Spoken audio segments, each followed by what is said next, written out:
لا إله إلا الله لا إله إلا الله. Bismillahirrahmanirrahim. Salamun ala manittabal huda. Uhayyikum tahiyatan islamiyah khairu tahiyah fil alam tahiyah ya salam. Assalamualaikum warahmatullahi wabarakatuh.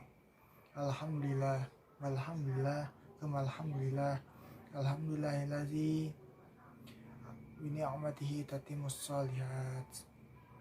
Alhamdulillahillazi hadana lihada wa ma kunna linahtadiya laula an hadana Allah. Asyhadu an la ilaha illallah wa asyhadu anna Muhammadan Rasulullah la nabiyya ba'dah. Assalatu wassalamu daimaini mutalazimaini ala Rasulillah Muhammad sallallahu alaihi wasallam wa ala alihi wa sahbihi ajmain amma ba'du. Ya teman-teman yang dirahmati Allah Subhanahu wa taala, alhamdulillah pada kesempatan kali ini kita dapat sama-sama untuk belajar kembali, sama-sama bertafakuh fiddin lagi, dan sama-sama untuk memperbaiki diri kita menjadi lebih yang baik lagi. Alhamdulillah. Rabbi shrah li sadri wa yassir li amri wa hlul 'uqdatam min lisani yafqahu qawli. Rabbana zidna ilman warzuqna fahman. Allahumma faqihna fid din. Allahumma faqihna fid din. Allahumma faqihna fid din. Ya, udah sekian lama ya ketunda pelajaran fikih kita dari kitab Bidayatul Mujtahid, terutama marja utamanya itu. Ya, ini ana ulang lagi sedikit tentang fikih biar ada connect, nah biar ada nyambung sama yang sebelumnya. Apa itu fikih? Fikih itu dari kata faqaha, artinya paham ya. Emang apa, kenapa ada mazhab-mazhab, kenapa ada ini, gimana kita memahami fikih gitu kan, gimana kita harus bermazhab ya. Itu yang anak tekan ini sini. Agama itu pada hakikatnya kebenaran tuh yang bisa benar-benar tahu tentang kebenaran itu adalah Allah Subhanahu wa taala. Allah al-haq, Allah yang maha benar. Tapi untuk memahami agama, untuk memahami konteks-konteks agama, nas-nas dari Nabi, bahkan dari Quran, itu nggak semua orang bisa untuk menggapai apa yang ada dalam itu semua.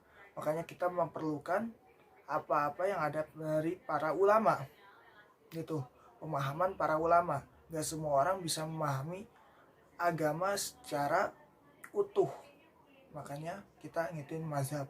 Mazhab itu bukanlah agama. Mazhab itu cara pandang ulama untuk memahami agama tersebut gitu. Dari dalil-dalil yang mereka punya, dari pelajaran-pelajaran dan ilmu pengetahuan mereka memandang bahwa ini yang baiknya seperti ini, yang benarnya seperti ini gitu, yang lebih siqo, yang lebih terpercaya gitu. Balik lagi kita sekarang ke pelajaran kita bakal nyambung ke kitab tayamum ya. Habisnya kemarin Anda juga udah lupa sampai mana, tapi bakal sedikit ngulang tentang toharoh. Toharoh itu bersuci. Para ulama, para kaum muslimin itu bersepakat bahwa bersuci itu dari dua, hadas sama najis ya. Najis itu kotoran, hadas itu perbuatan yang buat kita nggak suci. Kalau najis itu bendanya gitu ya. Nah, cara bersuci ini ada 3. Pertama wudu, bersuci dari hadas. Pertama wudu, kedua adalah mandi, dan ketiga badalan minhuma, pengganti dari kedua itu, yaitu tayamum. Kalau menghilangkan najis kayak gimana? Cukup dihilangkan najisnya, walaupun najisnya sendiri nanti ada pendapat kayak lebih mendalam lagi, tapi secara umumnya itu cukup dihilangkan najisnya, kotorannya cukup dihilangin aja.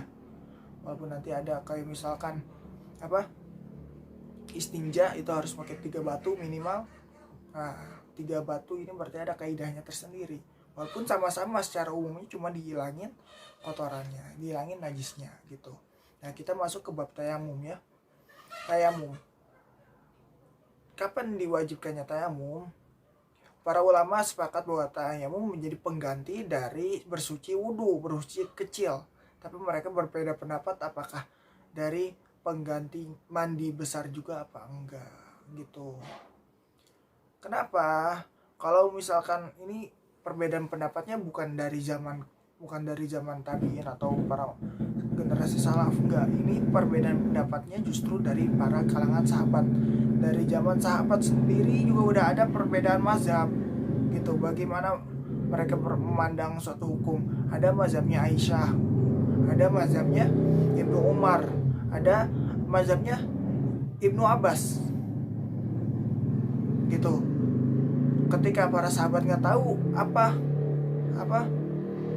perinciannya tuh kayak mana, mereka nanyanya ke Ibnu Abbas, ke Aisyah dan lain sebagainya gitu.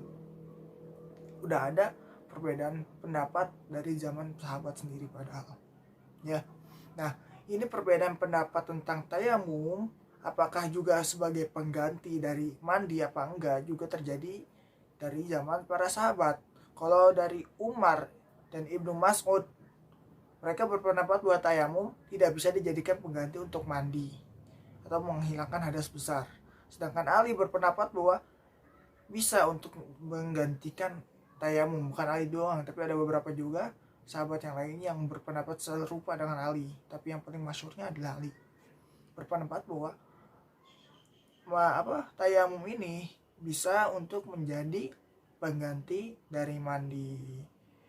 Kenapa adanya perbedaan pendapat? Berbagai persepsi yang timbul dari pemahaman terhadap ayat tayamum. Kalau misalkan belum dapat air, belum menemuin air, maka tayamum gitu. Di Al-Maidah ayat 6 di kitabnya dijelaskan, "Falam tajidu ma'an fatayammamu." Kalau kalian gak memperoleh air, maka bertayamumlah. Jelasnya domir yang ada dalam ayat tersebut bisa kembali kepada orang yang berhadas kecil atau kepada kedua-duanya. Akan tetapi bagi yang berpendapat bahwa lams di sini adalah menyentuh wanita gitu, coba lihat nanti ayat lengkapnya. Dalam ayat tersebut berarti jima, maka bisa dipakai sebagai pengganti dari mandi besar, menghilangkan hadas besar gitu. Kan ada berpendapat bahwa lams di sini menyentuh wanita di sini bukan jima, maksudnya bukan berhubungan badan, tapi lams di sini adalah menyentuh biasa gitu. Nah, kalau yang berpendapat bahwa kata lams di sini adalah bersentuhan tangan, maka domir kata ganti tersebut hanya kepada orang yang berhadas kecil, cuma kepada orang yang berwudu.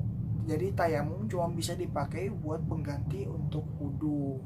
Tapi kalau yang berpendapat bahwa lams di sini adalah jima, berhubungan badan, maka ini tayamum ini bisa dijadikan pengganti dari mandi besar gitu. Nah, lantas kita ngambil kayak mana? Apakah kita boleh memegang satu mazhab? Misalkan kita setuju dalam suatu, misalkan kita setuju cara sholat mengikuti Syafi'i, apakah kita boleh ngikutin mazhab lain dalam pengamalan yang lain? Ada ulama di di Fiqhul Islam wa Adilatuhu dijelaskan, kalau misalkan kita memegang mazhab itu ada dua pendapat.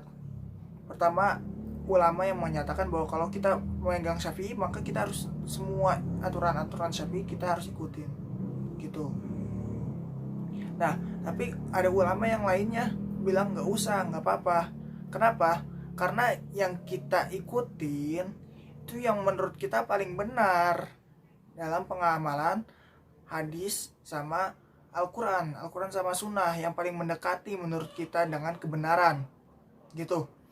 Maka kalau misalkan di suatu bagian mazhab yang itu ngerasa nggak cocok gitu sama kita, ngerasa kok gini sih gitu kan, maka nggak apa-apa, nggak usah ngikutin yang itu, pindah ke dalam pengamalan itu kita ngikutin mazhab yang lain, tapi kita juga nggak boleh asal itu taklidil ama, nggak boleh asal ikut-ikutan atau turut munding, cuma ikut-ikutan doang, nggak boleh asal kayak gitu. Kita juga harus tahu apa dalilnya, kenapa seperti itu gitu. Bahkan di ulama mazhab sendiri ada perbedaan pendapat antara Imam Syafi'i sama murid-muridnya gitu. Kita tahu ya, Imam Malik itu punya muridnya Imam Syafi'i, sementara mazhab Maliki sama mazhab Syafi'i itu ada perbedaan. Nah, Imam Syafi'i punya murid namanya Imam Ahmad bin Hambal. Nah, Imam Hambali itu beda, ada perbedaan juga antara Imam Syafi'i mazhabnya mazhab Imam Hambali.